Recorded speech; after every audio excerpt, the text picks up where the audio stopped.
Welcome to the show No Instructions, where we meet with founders and interview them about starting and growing their businesses. I'm your host, Chad Ingram, 3-time founder and CEO at Distro. Distro is a platform to help businesses build teams by breaking down borders around the world. Let's go ahead and get started with today's guest and see how they built their business. Welcome to today's episode of No Instructions. We've got Jason on the show with us today from Holdings, and we're going to hear a little bit about his story. Thanks for being here, Jason. Yeah, thanks for having me. We're glad to have you on. And last week you were a little bit sick. We were going to record last week, so glad you're feeling better. Yep. So if he sounds bad, forgive him. His voice is getting better. So anyway, you have kind of an interesting story, I think. And I think everybody that we've invited on the podcast has an interesting story. But you started out maybe in a similar industry, but, you know, not as an entrepreneur for sure. Yeah. So take us back to the beginning before we get into this Holdings story. You know, maybe start us out in your career. Like, where were you in the early days? What were you doing? I don't think we actually have talked about this, but when I was in college, I went to Arizona State. I did some internships during one of my last summers that I was there.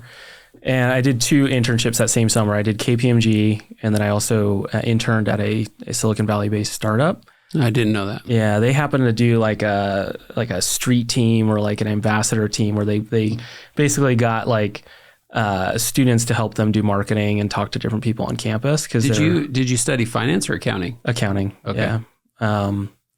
Yeah. So it was, I think, kind of interesting when the founder saw my resume come over, like, why is an accounting student wanting to work for a startup? But I joined them. I loved it. It was like, there was like no job description. There was no like same day. It was like just making an impact. Yeah. And then I did KPMG, and like KPMG was the complete opposite. It was like very structured. Right. They treated you really well. They, you know, as an intern. Right. 80 hour work weeks. Yeah. So at the end of that summer, I got an offer from both. Okay. And the offers were like completely different. One of them was like, you know, a little bit of a stipend a month and like a little bit of equity, or go to KPMG, be salaried, have insurance, have everything. And growing up, like, didn't grow up in the, you know, like a very rich household. I was raised by a single mom. And so I chose safety. Like at the end of that, I was like, oh, I'm going to go work for KPMG. So that was my first job out of school was KPMG. And I was working on like post-bank mergers. So banks would buy another bank. I'd help them kind of merge together. I hated it. Super exciting, right? I hated it. Like even the first month, it was like, this was a mistake. So regretted it, really wanted to go back to startups. But I was like, I'm on this corporate path, so might as well like continue on. I was getting headhunted by Goldman Sachs, and that's what moved me here to Salt Lake. This was I think at the time it wasn't the largest, but now it's the largest US based Goldman Sachs kind of location is in Salt Lake. I actually didn't know that. About what year is this that you came to Salt Lake? 2013, 2014, right around then. Yeah. So moved up here, loved it.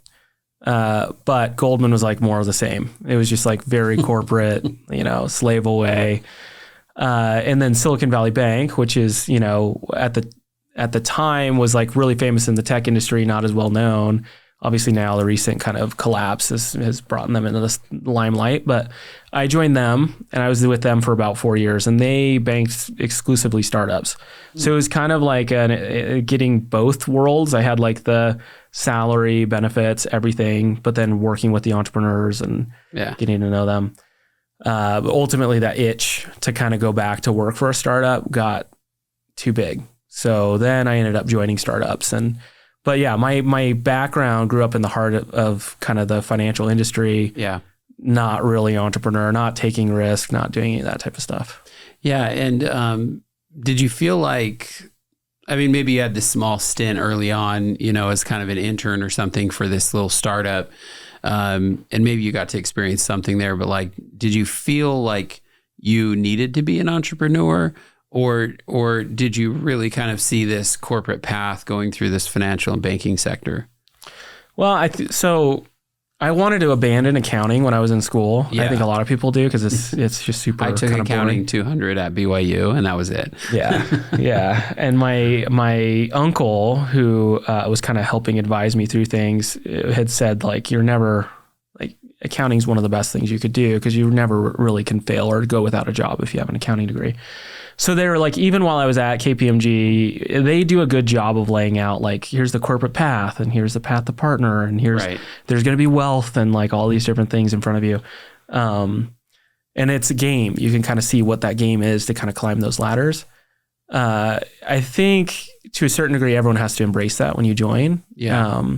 So I definitely had a vision for like, what could that mean? I don't think I had, I know some people are like, oh, I was born to be an entrepreneur and a founder and I just like had to start my own business. I don't think that was necessarily the case because I think I could have just continued to thrive in those environments. Yeah. I think for me, it was this idea that entrepreneurship in a lot of ways is truly a meritocracy. And I love that about it is you can create something and have an outsized impact. And, you know, you're working at a large corporate company, you can have an impact as well, but you've got so many lines of bureaucracy and levels that you have to go through. Your reach is a lot less. Yeah. Yeah. So, yeah. That's interesting. Okay. So you're at Silicon Valley Bank. You're here in Utah, right? Yeah. You're banking all of these startups. In fact, this is where we met. So this would have been like 2017, maybe when I met you, to maybe 2018 at my last startup. And I mean, you did a great job. You knew everybody. Like I still attribute you to like literally networked with everybody because you banked everyone. Yeah. So did you start to kind of like, at what point did you start to feel that this need to join the startup world again? Yeah, I felt it really early on. But it wasn't like, I worked with a really good team at SVB. And so that's what really actually kept me there. And specifically the managing director that I worked with, he was just awesome, helped build up this market. He opened the market for SVB. There's a lot of different things that can reward you in your career, but the people that you work with is really important. And so for him, I stayed, a lot longer and we enjoyed working together. But I had the itch probably every 6 months where I'm like, oh, like this company, I could join that one or we could start something new. Did you feel influenced at all by like literally meeting with startups every day at Silicon Valley Bank? Yeah. You think you kind of saw, you come into this office and it's fun and sexy and it's vibrant, right? Like, yeah. how did that feel doing that and then going back to your remote office or whatever it was at the time and pushing numbers? Yeah. I mean, it wasn't necessarily, that was the advantage of being at SVB, I think, is you saw how unsexy startups can be. You can kind of see the grind. But what I think I was interested in was I'd meet an entrepreneur and there's this passion and sense of purpose and like a singular goal and focus on what kind of impact they're trying to have. Yes. And that was really interesting. Whereas when you're in a corporate job, a lot of times, not all, but at least, a lot of corporate jobs, it is, same goals every month, or at least a little bit of a stretch, or same type of goals every month. It's the same job and nature of a job day to day. Meeting an entrepreneur that's like, this is the big mountain we're going to climb and we're going to try as many paths to get to the top of that mountain. And they've got this like relentless drive to get to that top of that mountain. To me was really interesting and exciting. And you miss that in a corporate job, which is just, hopefully get to that promotion and stay on that path to partner or whatever it might be. So at the time, before you left Silicon Valley Bank, which was about when? Would have that been like 2019 or something? 2018, yeah. 18, okay. And you have family, you had a wife at the time? And what did she think? Everyone was pretty nervous. My whole family was, I think, pretty nervous about me leaving a position where, I was doing well and enjoyed the company and enjoyed the people I worked with. We ended up joining a company that was pretty well funded. So that helps relieve some stress. I think I remember this super vaguely. Yeah. You don't have to say the name. I can't remember the name, but I remember the building. Yeah. Because I toured the same building when we were looking for a spot. Yeah. Yeah. It was awesome space, I think you joined actually. a CFO, right? Yeah. COO, CFO. Okay. Was kind of overseeing a lot of the operations and finance. And yeah, I mean, well-funded. So that helped. Yes. Good benefits. That helped. A good office, everything. But like very startup. Good. Very startup. I mean, they had just barely gotten to market with customers. Right. Unfortunately, didn't quite find product market fit. So that one was a pretty rough go. Yeah. I think that actually helped battle test a little bit, both me and my wife. Like so much stress, wasn't working. Yeah. Where then it started feeling like a numbers game where it was like, okay, but the next one, hopefully works and we'll see, knowing how it got really bad. Right. Yeah. But it was still not that bad. Right. So after a little bit, I also remember you went to Sales Rabbit for a little while, right? Is that right? Yeah, I was CFO there. Okay. Yep. Another SaaS company. They had product market fit. Company was doing well. Yeah. Good leadership. Good CEO. Got acquired, I think, right? Got acquired. Yeah. So ultimately helped them kind of get through that process. It helped maybe your wife and family think, well, maybe there could be something here. Maybe there's some success here. Yeah. I think, even before that, I was at Divvy. Yeah, that's right. Which was acquired by Bill.com for $2.5 billion. Yeah. That one helped, I think, a lot. Yeah. That one helps. And also just looking around the valley, right? Like, I think there was enough happening here in Salt Lake that you could point to different companies being purchased or like, 2020, 2021, it was like everyone was winning, right? The money was just moving around so fast. So that helps. The question is going to be, is that like a false sense of excitement? Because I don't know that money will move around quite that fast. Speak to that. Yeah. I mean, I think liquidity is going to be a lot harder here going forward. Yeah. So even how a lot of those companies were built, I won't specifically talk about some of the ones I worked for, but like other ones that like, it was grow at all costs and spend, and doesn't matter how expensive it is to acquire customers. And if you can just grow, and even if it's inefficiently, you'll get investor dollars. We're seeing that's not happening anymore. So that sense of what is success in a startup or for a startup, I don't know that it will continue.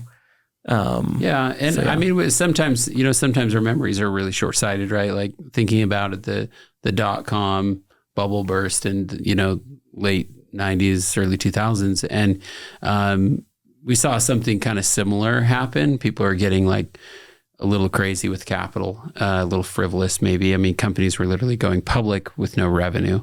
Yeah. That was maybe more frivolous than what we've seen recently. And still, right, investors invest over time. And it might look a little bit different, but like over time, we start to see consumer buying behavior come back and things start to just improve broadly. But I think, it might be a few years before we start to see something like that again. Yeah. Well, and even just some of that money that was moving around, some of it was freely moving because of the capital markets, right? Like you go into the equity markets and you couldn't get quite the return that you might want to. And so a lot of money was moving into private equity and venture capital when the wins were happening. Right. And interest rates were zero. So putting money into fixed income, you're not making anything. A lot of people don't understand that the equity markets are very much correlated to the interest rates, right? Like a lot of that is debt leverage, Yeah. And you look at historically, because I've even heard this recently of like, the market will come back next year when we drop back to zero, or in 2 years when we drop back to zero. You look historically, like how low we were was an anomaly. Yeah. And it was because of what happened in 2008 and elsewhere. Correct. And so that game, so to speak, I don't know if that's coming back. In that same way, you might be right? Like having interest, people buying homes for sub 3% is just like unreal. That may never happen again, right? But we might be able to see, mortgage rates at, in the high 3s and 4s again. And that's acceptable, and we can still have a really decent market then, I hope. Yeah. And what's like you were indicating earlier, a lot of people don't see the correlation between that and the funding that my startup might get, or the acquisition offer that my startup might get. Some of those wins that were happening in 2020 and 2021 were not, I wouldn't say artificial, but propped up in a lot of different ways. And in the same way, you're seeing companies that raised at a unicorn valuation back in 2020 or 2021 that are now raising again, and they're not doubling their valuation. They're maybe a little bit of a step up, if that. If that. Some are coming down a third. They're having down rounds. Which makes a ton of sense, just because the markets were really overheated. And so going back to it, like that sense of like it's all wins and everyone's winning, I think actually did help give some encouragement to entrepreneurs and even in my own household that like, you can get wins relatively, I wouldn't say easily, but they come by quite often. You de-risked it quite a bit. Yeah. And I don't know if that's there anymore, but yeah, I mean, I think those little small wins, the Divvy exit, the sales rep exit, most recently was at a unicorn Mercury that's doing quite well. That's right. That all helps give confidence to starting something new. So let's talk about, so basically, you ended up in Utah, ended up going from Goldman to Silicon Valley Bank, ran there for a while, got to know a lot of people here in the Valley. And then, you started to go in-house with some startups and run finance for them, had some successes there. And at some point you started Holdings. So when did you start having the idea for Holdings? Well, it's interesting looking back, and I don't know if you feel this way, but working on what we're working on now, and what we do is we offer, high yield cash accounts for businesses. It's almost like, there's been a lot of steps along the way that I've really been building to this for a very long time. Exactly. So it's hard to reflect back. Well, but that's kind of what I want to get at. It's like, it seems like this boom, Jason raised a bunch of money and Holdings is now in market and good for them, like overnight, but it wasn't overnight. No. So what did it look like? Yeah, I think, at SVB learned a ton about what businesses want in their finances and how complex and how bad the experiences were. At Divvy, we saw the power of software combined with a financial product and like how that can make people's lives easier, specifically finance teams. Yeah. And so all those journeys kind of brought me to this idea that, there needs to be a better way that there's been a lot of improvement on consumer finance, robo-advisors, better digital banks, and that's really hasn't happened in commercial. I was talking to one of our customers last week, and they were saying, every time I send a wire, I get a manual phone call and I have to confirm over the phone, right? It's literally the worst. Yeah. So that experience has just not been upgraded at all. And if it has been upgraded, it's been overly simplified to where there is no wire checks and balances and authorizations, which leaves you to a bunch of different threats. And commercial banking and the security you want is not the same as consumer banking. You don't want to send $5 million by the click of a button. Right. You want to make sure there's the right checks and balances so that the money's not gone to fraud or whatever else. So I'd say I've been thinking about those problems for quite a while. It's like, how would I build the ideal solution for myself as I was previously an CFO or selling these solutions to companies as a banker. A little over a year ago, me and my co-founder, we both come from SMB fintech and B2B fintech. Haley Thomas came from Clearco, if you know that large. I don't. They're a large unicorn out of Toronto. They do revenue-based financing. They kind of started that market. And we met at Mercury. We really wanted to continue to build fintech products for businesses. And we saw the market turning, and both of us wanted to be entrepreneurs and wanted to be founders. And so, we may be one of those crazy stories where we just started chipping away at it. Like there was no aha moment of this is the, certain people have this this is how a water bottle should look. And I'm just for us, it was there's enough pain there. We're going to go figure out how do we make their lives better. And we've built a bunch of solutions in this space that, we can upgrade their quality of life and find a business. And so markets started shifting, just before that. And so we started talking to investors and started the company. And you're referring to last summer when the NASDAQ crashed and everything went real bad in tech. Yeah, summer of 22. Yeah. Yep. Yeah, that was an interesting time. We started distro a month before that. Yeah, so right around the same time. Yeah. Yeah, it was very similar. So this would have been summer of 22. As you put the idea together, at what point did you approach investors?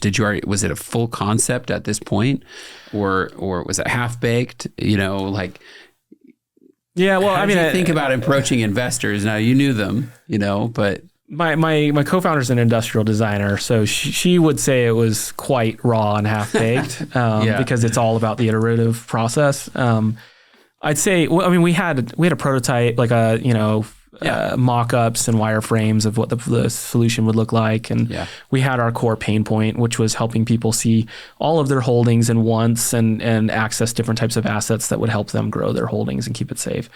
But we leaned a lot heavier towards more exotic assets like crypto at the time, and which was still doing quite well. Right? And we were seeing some demand from companies on, but looking back now, it was like very half-baked. So we did have an idea. We had a market. We had a problem. We had some visuals of what that solution would look like. It's changed a lot since we've started, but yeah. And it was just you and your co-founder at the time? Yeah. We started hiring our team. Our first employee was about 4 or 5 months in. Okay. So we spent a lot of time on kind of finding the solution and the problem and all that. Was there any expenses that you guys had to think about prior to, officially fundraising, or could you just kind of approach this prototype, this idea really basic without having to spend very much money? Yeah, I have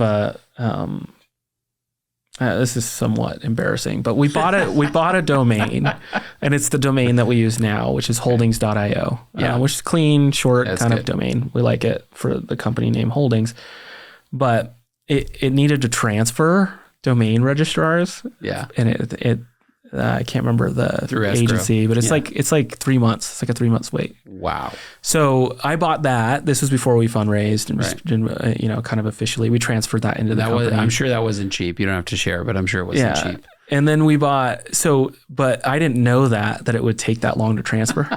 So I bought a .xyz domain, was holdings with a Z. Yeah.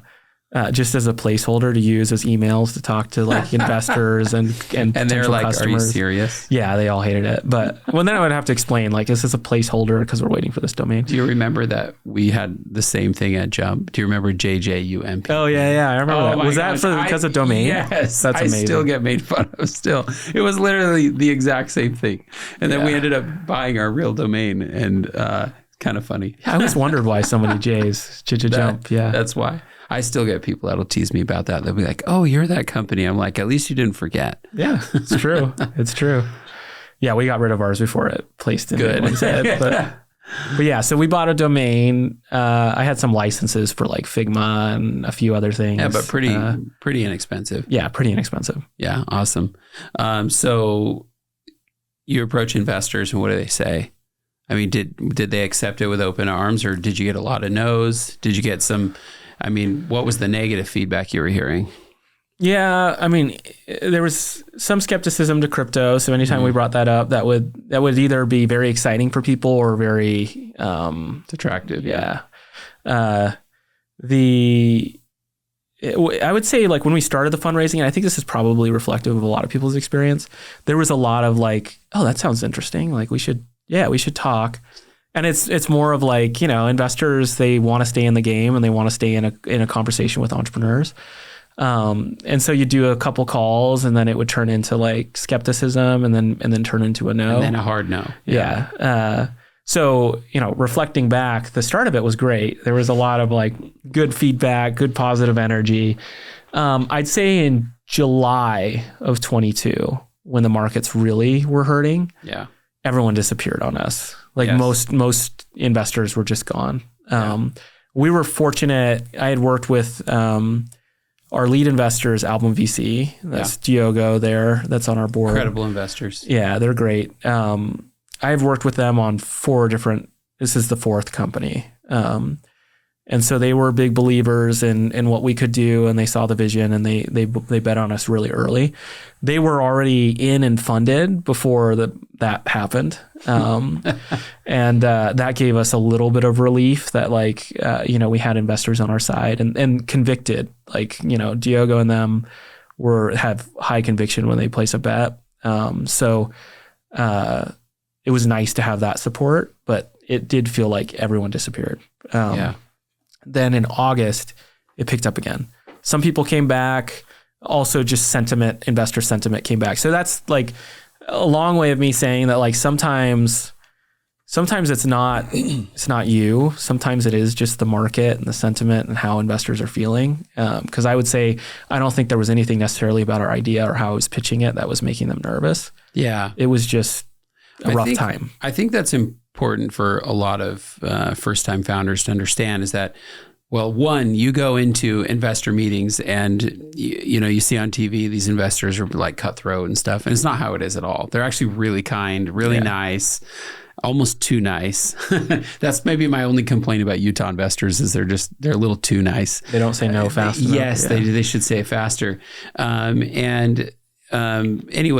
I also think that you just have to, I don't know, as a founder, you just have to understand that the fund is also an operating business, and it's not just somebody who's waking up one day and making a decision.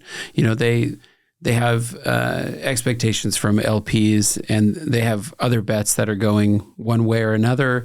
They have a percentage of deployed capital, right? So there's all of these different things that kind of have to lay into place for somebody if they're interested to also be able to do it.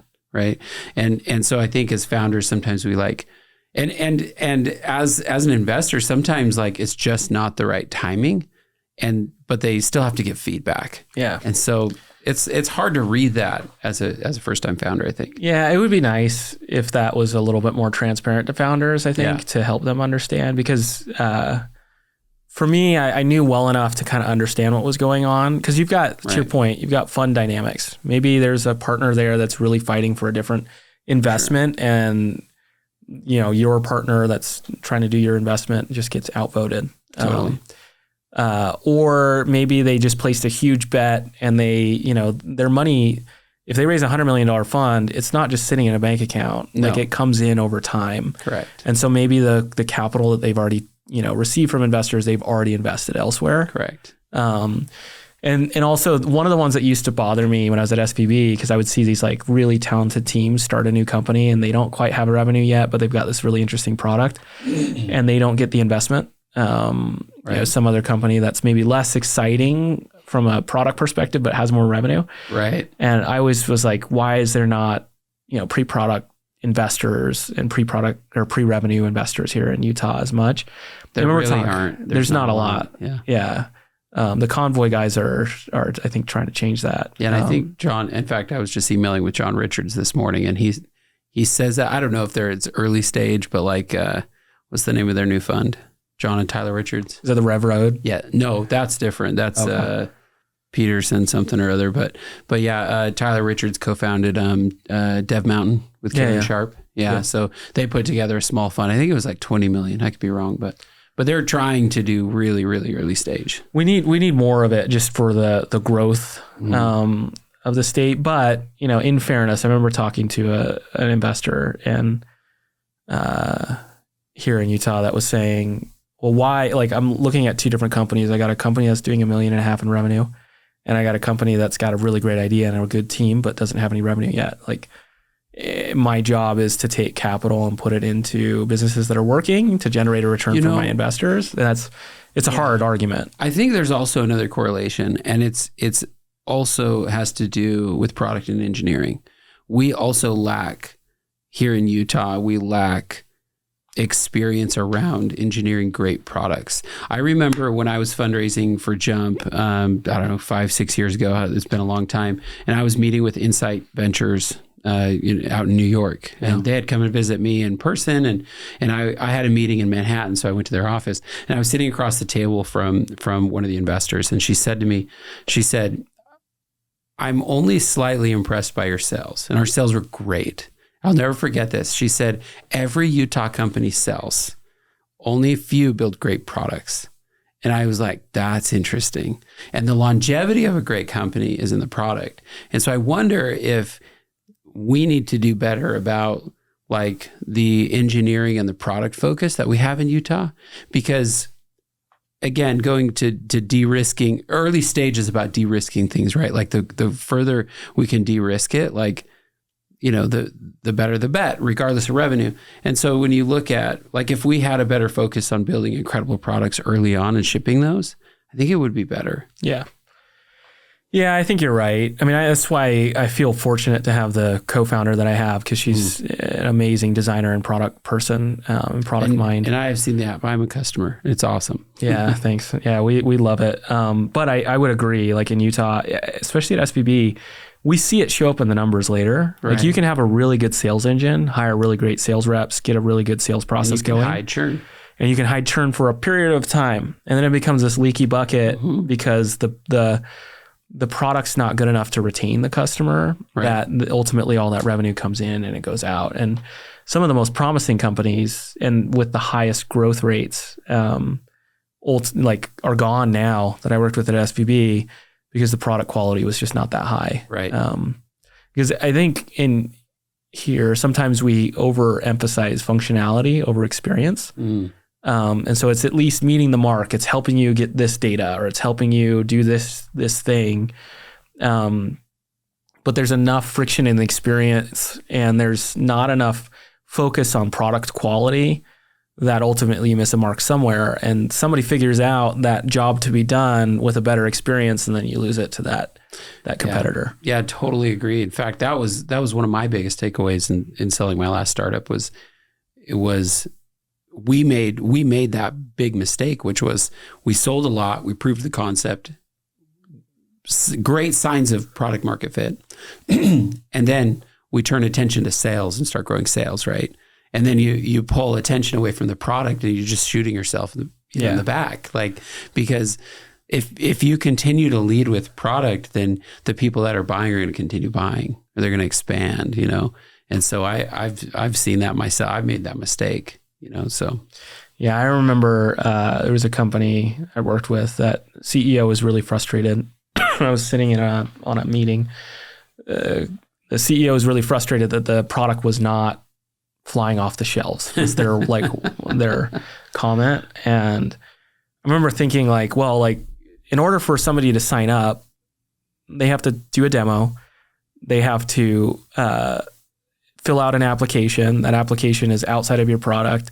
Then they have to get manually walked through to get onboarded.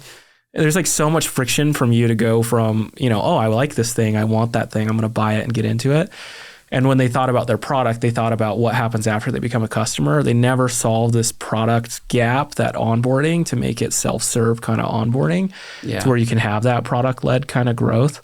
But I think the reason why is because when they think about product, it's not thinking about the whole experience. It's just thinking about those jobs the functional jobs to be done. Right. That makes a lot of sense. And tell us, back to holdings, like how you're thinking about, you guys just did a really big product release recently. How are you thinking about PLG versus not PLG? I mean, I imagine in your stage, you are very much figuring out things, right? And so you're actively testing things, but whether your product-led growth and you can completely independently handle a customer, or do you feel like your customers will always sort of need an account manager or some sort of hand-holding through the process? Well, I think most businesses want a relationship manager. I mean, when you're running a business and you're making payroll or you're doing whatever, sending a large wire to a vendor, that's time sensitive. Yeah. It largely becomes time sensitive. And one of the things is with most businesses is we don't have the luxury of what does my next week look like? This Monday, I'm planning out the next week's, type of tasks. It's usually pretty urgent. I need to move it quite quickly. Payrolls tomorrow. Yeah. So that like you need to have a contact. This is not a Netflix type experience where you don't ever want to talk to support. You want to talk to somebody. Yeah. So we have to balance both, and we're, to your point, still figuring that all out.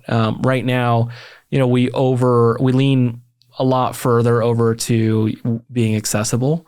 Yeah. You can reach out to me or our relationship managers, and you can get things handled quite quickly. You guys are for sure fast, from our perspective, and what we, as early customers. I think we're an early customer. Yeah. Oh yeah. Yeah. No, we appreciate it. Yeah. No, we lean a lot heavier that direction. Now the question is, how do we scale that to continue to be accessible to a much, much larger base of customers? But product-led growth, like the normal things like signing up for onboarding or sending payments, all of those things you can do independently. We're really there to help triage any kind of problems you have or walk you through to kind of teach you how to use the product. And we've tried to think about the holistic experience where, what we call happy path, like on the happy path, you never have to talk to anyone. Yeah. It's only if you run into issues, you have somebody right there available to you when you need them. Yeah. It's kind of interesting. Like we're seeing this shift away from like true vertical SaaS and it still exists in some sense, but you have these large companies like Qualtrics and I don't know if that's a great example, but, a few years back, nobody was signing into any platform until you signed a contract. And now we're starting to see more of a PLG sort of top of funnel. And, you can only do so much, right, in the app until you actually talk to somebody or onboard. And so we're starting to see that even more and more.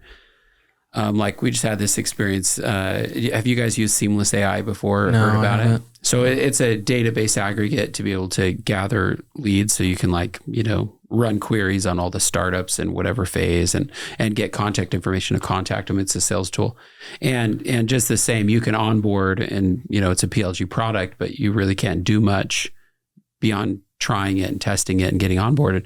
You can't really do much until you do talk to somebody, right? And so it's going to be kind of an interesting shift to see how startups manage and balance that sort of SaaS solution. Yeah. Yeah, I hate that.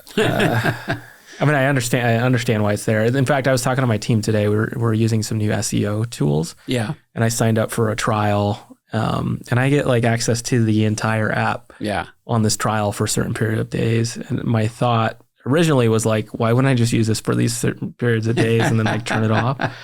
But you, I think if you do build, it's like, that's confidence, right? You're not having to paywall anything. Like it's going to be so good that they can't imagine going back to the alternative. Correct. And that's why I don't need a contract to enforce it, because the product quality is so great. Exactly. Yeah. And that's, I think, ultimately the win is like, how do you create something so good where you don't have to force them to do it?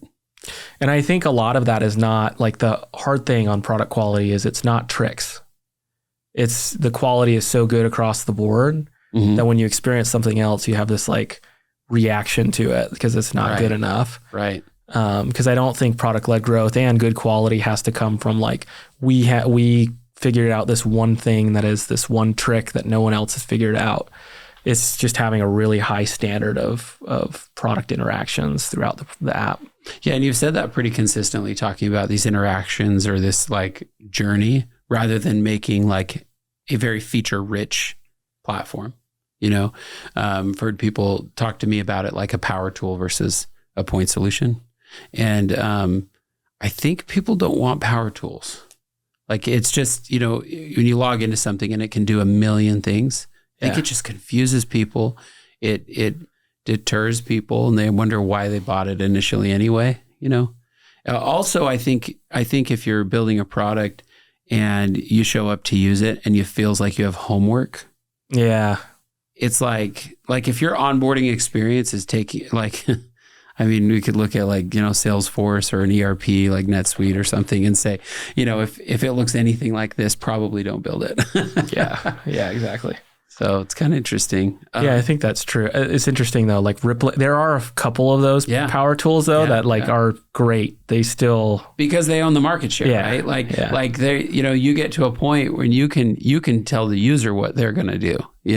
Like just because that's the standard now. Like QuickBooks, right? Nobody's going to replace QuickBooks. Yeah, that's true. But little startups like us, we have to be more careful. Yep. So take us back to holdings. You had something interesting happen. You raised capital. How much did you raise at the start? I raised $4 million to start. Okay, which is pretty decent for a team of 2. Yeah. So then, how many people you hire after that? We had a team of 5 by the end of the year. That's great. That's really great. And how did you prioritize those hires? Where were they? It was all engineering. Yeah. I mean, it's getting the product working and validating that people want to use it, all that type of stuff. Yeah. And security, I imagine, is huge for you guys. Yeah. So we are given that we are a fintech, we don't ever touch people's money, but we help facilitate that money movement that you kind of direct us to. Compliance is important. Correct. So we hired a head of compliance before the end of the year. So that actually, right after the end of the year. So our first business hire, so to speak, was a head of compliance. Most fintechs, they rent a compliance officer. Yeah, yeah, sure. Whereas for us, we'd already seen it a couple times, a couple different places. And usually you just don't get the quality you need. How often does a compliance officer feel like a wet blanket to your engineers? So we got lucky. Luckily, we were able to bring on Molly. She was on our team at Divvy. So she'd already kind of been through the startup experience. Yeah. She knew. It's not too often. She's not too bad. No, she's great. She's awesome. Way to go, Molly. Yeah. So now you've got these people at the end of 2022. Is that right? Yeah. So you have a team of 5 or 6 or so. And you head into 2023 probably feeling pretty optimistic. Yeah. And then SVB happens. Yeah. What the hell? Yeah. Yeah, that was interesting. It was like a really weird, bittersweet. I don't know if you watched like my social. I was like, because I was talking to people at SVB. I was talking to people at a bunch of different banks that were having trouble. Prior to the collapse? No. Well, yeah, a little bit prior to. Yeah. I mean, there was a lot of. I actually tweeted something out like maybe a month before this of. It was in their financials. Like they had it there, what the issue was. So you knew. I mean, no, I don't. We didn't know. And it's not that they maybe did. I mean, my opinion, it's not worth too much. But like, I look at it like it's not like they did anything inherently wrong. However, they exposed themselves on the balance sheet. Yeah, they put them. Well, I mean, they lost a lot of money. They made some pretty bad bets. Correct.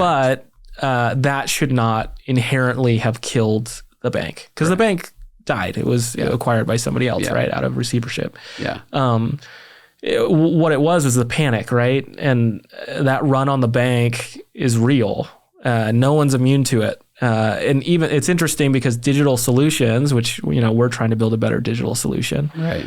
A digital solution somewhat made this possible too, right? Like in 2008, you couldn't have wired the money that fast before. No, I think statistically you'd have to go back, but I think the money that was wired out in the first 24 hours back in the 2008 collapse and issues, I think it took about 3 weeks to move that amount of money. Fill those orders, yeah. Yeah, just because it was not as digital, it wasn't as free flowing. Right. And now you can go in and click a button and it's gone. Yeah. So I mean, there were startups out of Silicon Valley moving $80 million, $50 million, like immediately. I think before any of us knew even. I know that B of A wasn't the largest beneficiary from it, but I think they received $50 billion in funds from the bank crisis, not just SVB, from others. Yeah. JP Morgan would be my guess has the most deposits out of that whole situation. Wow. And I don't think they ever released how much. Yeah. But yeah, so that started happening. I had a bunch of old clients kind of reaching out. What do we do? Yeah. What is this mean for us? I think I messaged you after that. I was hardly sleeping that week. It was so insane. You were exposed, right? Were you at SVB? We were not at SVB. You were not at SVB. No. The irony. Irony. I know. We were not at SVB. We were not exposed. That's awesome. And we had accounts with Chase, so we had some money over at JPM and some money with Mercury. Yeah. So yeah, we didn't have. Luckily, we we're feeling okay. So your product development timeline, as of the fall of 2022, how long did you think before your MVP would be ready? Yeah, so our hope, see where I'm going with this. Yeah, our hope was to get in market with a product by maybe this time right now, which is, August of 2023. Yeah. So we had thought that we had, an additional, couple of months to be able to get an MVP out. And that MVP was a true MVP. Yeah. Pretty bare bones. Yeah. SVB happens, and luckily we had a really great. So our account is facilitated by Evolve Bank and Trust, right? And they've become really close partners and really good friends. And so working with their executive team, they helped us set up an MVP pretty much over a weekend. Wow! And we were able to. Obviously, we had done a lot of work, but we had to accelerate everything. Well, but really fast. tell me about that. The SVB I think collapsed on Thursday and technically took receivership. Friday? Yeah, it was a Friday. Yep. I remember because we were exposed by a little bit. Yeah, and we were going to be okay either way, but definitely we felt a little bit of the pain. And so, what are your thoughts? Immediately, is it like it's go time? Like now we must who gets this lucky this early to get kicked off on their MVP? Yeah, I mean we were already through most of our reviews on our product, everything. We were trying, it was mostly the tech side. So nothing on the financial side, everything on the tech side was really kind of what was left for us. But yeah, I mean, first that wasn't the reaction. When SVB started failing, the reaction was how do I help all these former clients I used to work with? So I would say most of Thursday and Friday was phone calls, helping. I was doing. Oh, you hosted a phone call. That's right. Yeah, I hosted some kind of group get-togethers virtually to help people think through what is FDIC and how does it work? Because we had just been working on this cash account, which had $3 million in FDIC. Which, for those listening that don't know Holdings well, literally solves this very exact problem. Yeah. So one of the biggest problems with SVB was that I think it's 95% of their deposits were not insured. Correct. Because FDIC insurance works that you get $250K in FDIC in each entity at each institution. And so if you were at SVB and you had $10 million, you only had $250K of FDIC insurance. How was that? How did none of us see this? How did all of these very, very sophisticated investors and lawyers not ever see this exposure? I don't think we ever thought we'd have these problems. It's crazy. Yeah. Because if you think about it, I mean, when the market's frothy, the VC market's frothy, I mean, we're seeing, 30, 40, 50 plus $1 million being deposited to a startup's bank account. And it's being insured up to $250,000. Yeah. I mean, in fairness, looking at SVB, right, you're talking about, I think at the time was the 19th largest bank in America when you've got 4,000 banks in America. Right. So the bank also that your regular consuming American didn't know about. Yeah. This is just the startup and mostly tech community. Now, I thought it was crazy. I had a different reaction. I thought it was crazy about the whole thought of letting it collapse. The idea and the ramifications we would have had in our economy would have been insane. A deep recession if that happened. And that's actually where our exposure was. We use Rippling for our payroll. Yeah. And Rippling was processing, I think, almost all of their payroll through SVB. They were. Yeah. And so we got an email that following Monday that they were like, we're trying to hurry and switch it to JP Morgan. We actually did have delayed payroll because we were caught in the window. We issued a paper check. Oh, did you? Yes, just to make sure that we had it right. And we had a couple of people remote. We were like, all right, we're going to overnight this to you just in case, just because there was time between institutions. But the cool part is this. I remember as all this was going down, we reached out to our customers. And fortunately at Distrogs, we process payroll internationally, kind of like a PEO. And so we can see who's connected what bank accounts. Oh, interesting. And fortunately, we were only exposed by about and ironically, I didn't see this because we have a bunch of funded customers. Only 20% were exposed to SVB. And so in that sense, our customer base was pretty solid, but we had some that were very exposed. That's really interesting. Yeah. It's interesting because of the nature of your customers, right? Yeah. Doing global workforce. Yes. SVB is really the only, or was the only kind of startup bank that was global. Yes. It's interesting that you had 20%. Yeah. But yeah, it wasn't until maybe Friday evening where it dawned on us of like, oh, our product could very much solve these issues. Did you get a call from one of your board members? It's like, you guys wake up. No, not. Luckily, like, dude. No, luckily there was no real kind of pressure on it, but it was just like talking to people. First it was, is this real? That was like most of my first 24 hours is this real, and helping people think through what is happening. And then it was like, okay, it's actually going to receivership. What does FDIC insurance mean? So it was a lot of like thought leadership on that. And then it was like, oh, we have an account that can insure up to $3 million and you can earn yield. You can earn 4%. So we should just get this out in market. We didn't know that we could, we had to remove a lot of features. In order for us to do that. But we were able to kind of on that Monday announce it that, hey, this is our account. We can help people. And we onboarded like our first couple hours. I think we had a couple hundred companies that like had reached out. So it was intense. It was the onboarding. So I talked about having bad onboarding. We had really bad onboarding to start. It was all paper application. Here. I know. Yeah. It was all just PDFs. But the people wanted safety so much that they were willing to push through it. You guys pushed through it. Oh, too. Definitely. So yeah, definitely. And earning money on your money sitting there is fantastic. Right. And so, in fact, I think we got an email. I don't know if I'm allowed to say this, but we got an email the other day that was saying that our rate was increasing also. And that's huge for us because that incentivizes me to then go leverage more capital, either equity or debt, and hold that money, because if we're able to make money on it, it's fantastic. Yeah. I had somebody, one of our founders around that time, maybe a month in, was like, this is like another line of revenue. It just sits there. So I literally left a finance meeting before meeting you here to this, and we added that to both of our model, and we added it to our P&L. So it's pretty awesome. Yeah, it's great. It's fun to pay that to customers because the thing is that we get the same rate that other banks do. The banks just don't pay their customers.